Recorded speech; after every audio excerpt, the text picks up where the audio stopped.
NPM 21220083, Prodi Ilmu Pemerintahan, Fakultas Ilmu Sosial dan Ilmu Politik di Universitas Timur.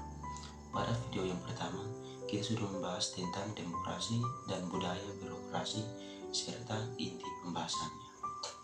Dan di sini saya akan menjelaskan sedikit pembahasan atau hasil review dari buku yang kedua, yaitu Pemimpin dan Kepemimpinan. Buku ini diterbitkan oleh Yudhistira dan dikarang oleh Profesor Dr. Andus Marit dengan jumlah halaman 160 halaman yang terdiri dari 3 pokok pembahasan. Pembahasan yang pertama tentang teori kepemimpinan, yang di dalamnya membahas tentang definisi pemimpin dan kepemimpinan dan juga beberapa teori yang akan dibahas. Pembahasan yang kedua, kepemimpinan militer, yang di dalam juga membahas tentang konsep dari kepemimpinan militer dan ciri-ciri kepemimpinan militer. Pembahasan yang ketiga tentang organisasi dan kepemimpinan, yang membahas tentang pola kepemimpinan dalam organisasi dan perusahaan. Baik, langsung saja ke pembahasan yang pertama. Kepemimpinan, pemimpin dan kepemimpinan merupakan suatu kesatuan atau kesatuan kata tidak dapat dipisahkan secara struktural maupun fungsional. Kepemimpinan itu merupakan hasil interaksi antara pemimpin, pengikut, dan situasi tertentu. Sedangkan pemimpin itu adalah aktor utama dalam konsep kepemimpinan. Ada juga beberapa teori kepemimpinan, yaitu teori orang-orang terkemuka, teori lingkungan, teori interaksi harapan, teori humanistik, teori pertukaran. Teori orang-orang terkemuka, teori ini mempelajari tentang sifat-sifat yang menonjol dari pemimpin atas keberhasilan tugas yang dijalankan, terutama kemampuan dalam pemimpin. Artinya, pemimpin mencoba untuk mengidentifikasi karakteristik kepribadian yang umum dimiliki oleh pemimpin, seperti keberanian, integritas, kecerdasan, ketegasan, serta kemampuan untuk berkomunikasi dan mengambil keputusan dengan baik. Teori lingkungan, pandangan dari teori ini mengembangkan pandangan bahwa kemunculan pemimpin besar adalah hasil dari waktu, tempat, dan situasi sesaat. Di samping itu, seseorang pemimpin pada waktu di mana ia hidup untuk menyelesaikan masalah-masalah yang relevan. Misalkan pada saat krisis atau perang, akan senantiasa muncul kepemimpinan yang relevan saat itu.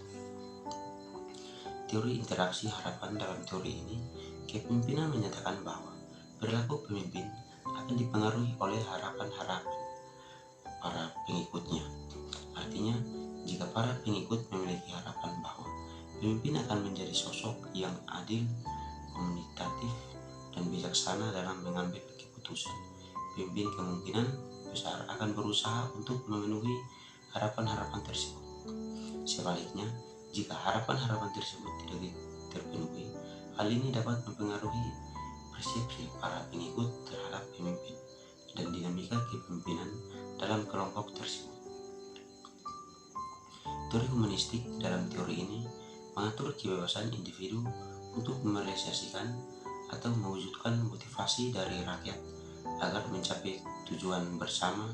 Artinya, sifat seseorang pemimpin itu sebagai fasilitator atau pembimbing yang membantu anggota untuk mencapai potensi terbaik mereka, bukan sebagai otoritas yang memerintah secara otoriter.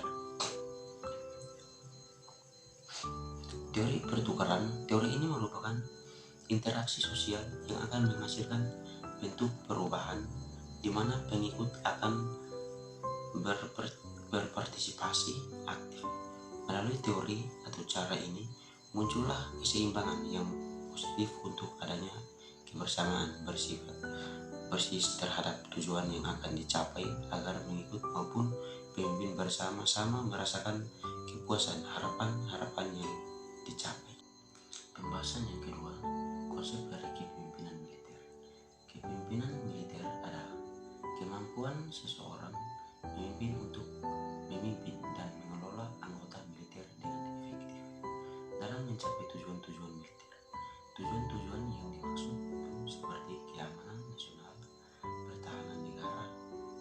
misi-misi militer lain.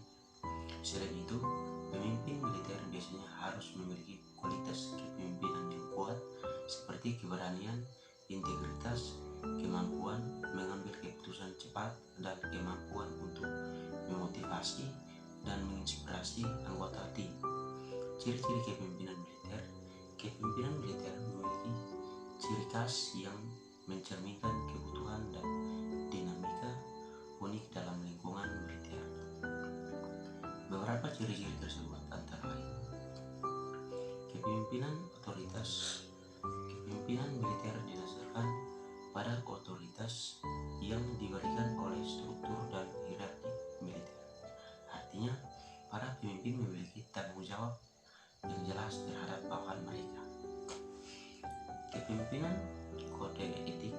Pimpinan militer seringkali didasarkan pada kode etik atau nilai-nilai khusus yang menekankan keberanian, kejujuran, dan dedikasi pada tugas. Kepemimpinan keterampilan. Pemimpin militer diharapkan memiliki keterampilan teknis dan taktis yang tinggi dalam bidang militer, seperti strategi, taktik tempur, dan manajemen sumber daya. Kepemimpinan pemahaman terhadap bawahan. Pemimpin militer perlu memahami kondisi, kebutuhan, dan potensi bawah mereka untuk memimpin dengan efektif. Kepemimpinan disiplin yang ketat merupakan ciri khas kepemimpinan militer, di mana pemimpin dan bawahan sama-sama diharapkan untuk mengikuti aturan dan prosedur dengan ketat. Kepemimpinan keteladanan. Pemimpin militer diharapkan menjadi teladan bagi bawahan mereka, baik dalam hal perilaku maupun keberanian. Kepemimpinan keterbukaan dan konsultasi. Meskipun hierarki yang kuat, pemimpin militer seringkali mendorong keterbukaan dan konsultasi dengan bawahan untuk mengambil keputusan yang tepat. Kepemimpinan menyelesaikan konflik. Pemimpin militer diharapkan mampu menangani konflik internal dan eksternal dengan bijaksana serta mampu mempertahankan kohesi dan keharmonisan dalam sebuah satuan mereka. Ciri-ciri ini memberikan landasan bagi pemimpin militer untuk dapat mengelola dan memimpin dengan efektif dalam lingkungan yang seringkali penuh dengan ketidakpastian dan tekanan. Berikut pembahasan yang ketiga atau yang terakhir, pembahasan organisasi dan kepemimpinan. Pola kepemimpinan dalam organisasi dan perusahaan mencakup berbagai gaya kepemimpinan yang digunakan oleh pemimpin untuk mengarahkan dan mengelola anggota tim atau karyawan. Beberapa pola kepemimpinan yang umum meliputi kepemimpinan otoriter. Pemimpin mengambil keputusan sendiri tanpa melibatkan anggota tim. Pemimpin memberikan instruksi yang jelas dan mengharapkan ketaatan. Kepemimpinan demokrasi. Pemimpin melibatkan anggota tim dan pengambilan keputusan. Pemimpin memfasilitasi diskusi dan mempertimbangkan masukan dari anggota tim sebelum mengambil keputusan. Kepemimpinan transaksional. Pemimpin menggunakan insentif dan hukuman untuk memotivasi anggota tim. Pemimpin memberikan kinerja yang baik dan sanksi untuk kinerja yang buruk. Kepemimpinan. Pemimpin menginspirasi dan memotivasi anggota tim untuk mencapai tujuan yang lebih tinggi. Pemimpin mempengaruhi anggota tim dengan visi yang jelas dan nilai-nilai yang kuat. Pola kepemimpinan yang efektif akan bervariasi tergantung pada situasi dan karakteristik organisasi atau perusahaan. Pemimpin yang baik mampu menyesuaikan gaya kepemimpinan mereka sesuai dengan kebutuhan dan konteks yang ada. Baik, sekian video dari saya. Terima kasih.